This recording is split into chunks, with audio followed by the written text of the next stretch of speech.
Baik, perkenalkan nama saya Anggun Febriani Wahyuningsi dengan NIM 2103104.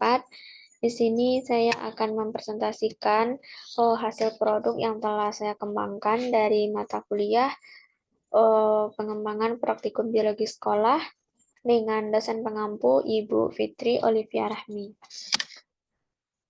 Baiklah, proyek yang telah saya kembangkan yaitu tentang penuntun praktikum, di mana saya mengambil materi tentang bakteri dan penuntun praktikum yang saya kembangkan itu berbasis Project Based Learning atau PJBL.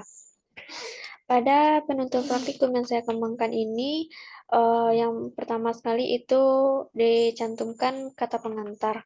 Kemudian daftar isi, kemudian juga ada profil penuntun praktikum, di mana pada bagian profil penuntun praktikum ini, saya menyajikan secara singkat isi dari keseluruhan penuntun praktikum ini. Kemudian juga terdapat petunjuk penggunaan dari penuntun ini yang dipertunjukkan untuk guru dan juga peserta didik. Kemudian juga ada tata tertib praktikum yang dipertunjukkan untuk peserta didik, di mana tata tertib ini harus mereka patuhi. Kemudian juga ada kompetensi pembelajaran, di mana pada kompetensi pembelajaran ini saya menyajikan ada 6 poin keterampilan proses dari kurikulum Merdeka. Kemudian juga ada capaian pembelajaran mengenai mata pelajaran biologi untuk kelas 10 fase E. Kemudian juga ada tujuan pembelajaran dan juga alur tujuan pembelajaran. Kemudian di sini saya juga menyajikan langkah-langkah pembelajaran dengan model PJBL.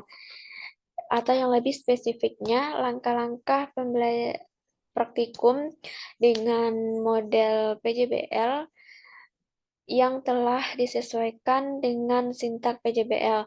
Di sini juga terdapat dicantumkan aktivitas guru dan juga aktivitas siswa, kemudian juga alokasi waktu.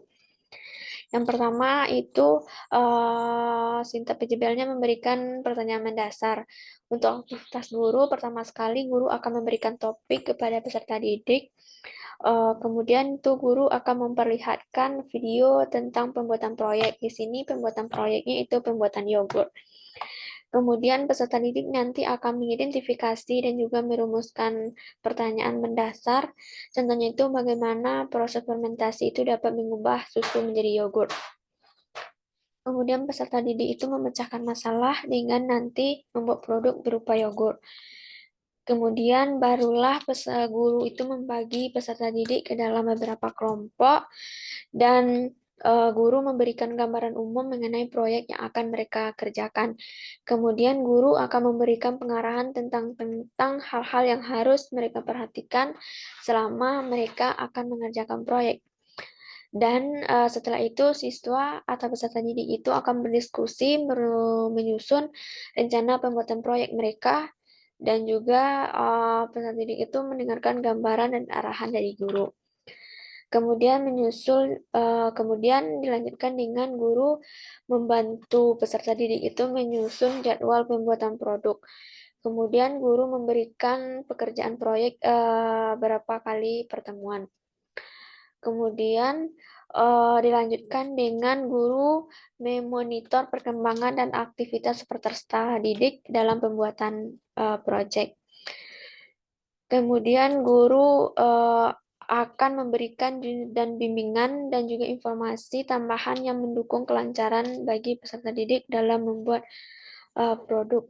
Nah, di bagian inilah nanti peserta didik itu mulai melaksanakan pembuatan proyek berdasarkan rancangan jadwal dan juga alokasi waktu yang telah disusun pada pertemuan sebelumnya.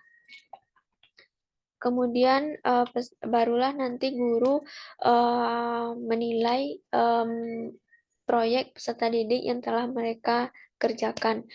Dan peserta didik itu harus mempresentasikan hasil proyek mereka di depan kelas. Kemudian guru itu nanti setelah peserta didik melakukan presentasi proyek di depan kelas, guru akan memberikan penguatan dan juga umpan balik. Kemudian baru selanjutnya itu guru akan memberikan evaluasi. kepada peserta didik. Baik itu memberikan pertanyaan-pertanyaan yang berkaitan dengan pembuatan yogurt atau menanyakan bagaimana perasaan dan juga saran peserta didik terhadap proyek yang telah mereka kerjakan.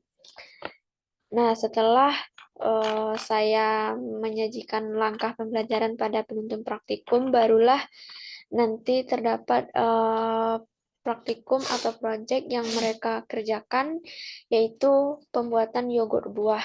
Di mana di sini disajikan terdapat tujuan praktikum yang terdiri dari dua, di mana tujuan praktikum peserta didik itu dapat merancang dan melakukan proyek pembuatan yogurt dari bahan dasar itu ada susu sapi dan juga susu nabati. Kemudian peserta didik itu harus mengetahui peran bakteri dalam fermentasi susu sehingga dapat itu menghasilkan yogurt. Kemudian di sini saya juga menyajikan dasar teori. Kemudian terdapat alat dan bahan, di mana alat dan bahan yang harus peserta didik lengkapi sebelum melakukan praktikum atau pembuatan proyek. Kemudian juga ada prosedur kerja. Kemudian juga terdapat hasil pengamatan. Nah, di hasil pengamatan ini, peserta didik nanti harus memasukkan foto ataupun gambar dari praktikum yang telah mereka lakukan dan juga hasil dari praktikum. Nah, di sini peserta didik harus melakukan dokumentasi selama dilaksanakannya proses praktikum. Kemudian mereka juga harus mencatat data yang telah mereka dapatkan ketika mereka selesai melaksanakan praktikum, di mana data yang harus mereka amati itu berupa tekstur, warna, aroma, dan juga rasa. Kemudian juga terdapat pembahasan.